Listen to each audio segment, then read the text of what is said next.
चीन और ताइवान एक बार फिर आमने सामने खड़े हैं। लंबे समय बाद एक बार फिर इन दो देशों के बीच तनाव देखने को मिल रहा है। क्या है चीन की मंशा? क्या ताइवान इस बार चीन के सामने झुक जाएगा? और आखिरकार चीन ताइवान को इस समय क्यों रिझाना चाह रहा है? क्या है ये कूटनीति? इस पर बात करेंगे आज। सो हेलो, मैं हूं साहिबा खान और आप देख रहे हैं अनकट। दरअसल चीन ने मंगलवार को ही तटीय प्रांत फुजियान और ताइवान के बीच एकीकरण को गहरा करने की योजना को पब्लिक यानी कि सार्वजनिक कर दिया है। साउथ चाइना मॉर्निंग पोस्ट की रिपोर्ट के मुताबिक इस योजना में सैन्य शक्ति की प्रदर्शन और वॉरशिप्स की तैनाती के अलावा ताइवान के साथ कोऑपरेट करने के फायदे भी चीनी सरकार ने गिनाए हैं। चीन एकीकरण वाले इस ब्लूप्रिंट को तब लेकर आया है जब ताइवान में राष्ट्रपति चुनाव होने वाले हैं। कई जानकारों का मानना है कि चीन ने ऐसा ताइवान चुनाव को प्रभावित करने की मंशा से किया है। ये चुनाव जनवरी 2024 में होने हैं। चीन दशकों से ताइवान पर अपना दावा जताते हुए इस पर लगातार सैन्य दबाव बढ़ा रहा है। वहीं ताइवान खुद को स्वतंत्र बताता है। ताइवानी अधिकारियों का कहना है कि चीन ने अपने इस एकीकरण योजना को जारी करने से पहले इस हफ्ते एक प्लेन कैरियर शिप और लगभग 2 दर्जन चीनी वॉरशिप्स को ताइवान की जल सीमा के पास तैनात किया है।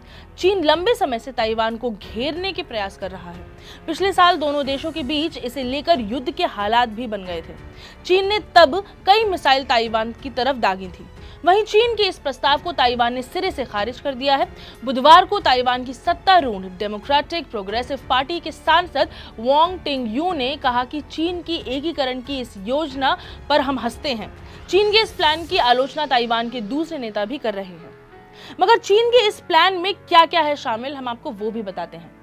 चीनी कम्युनिस्ट पार्टी की सेंट्रल कमेटी और स्टेट काउंसिल की ओर से जारी इस ब्लूप्रिंट में ये कुछ बड़ी बातें कही गई। फुजियान को ताइवान के साथ जोड़ करके विकास करने का वादा, ताइवान के निवासियों के लिए फुजियान में पहला घर बनाने की खुली छूट, फुजियान के लोगों और कंपनी को चीन में निवेश और बिजनेस स्थापित करने के लिए प्रेरित करना, फुजियान में विकास और इंफ्रास्ट्रक्चर विकसित करने पर फोकस करना।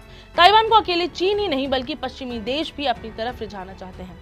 कुछ समय पहले जापान, जो यूके का खास रहा है, ताइवान का उसके साथ काफी उठना बैठना रहा है। जानकारों की माने तो पश्चिमी देशों को चीन को काउंटर करने के लिए ताइवान का सहारा चाहिए है।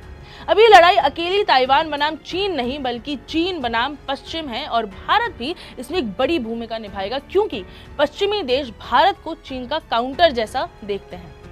फिलहाल देखना होगा कि क्या ताइवान चीन के सामने वाकई में झुकता है या फिर चीन को ही अपनी रणनीति बदलनी पड़ेगी। बड़ी इंटरनेशनल खबरों पर पकड़ बनाए रखने के लिए देखते रहें अनकट। मुझे दे इजाजत, मैं हूं साहिबा खान।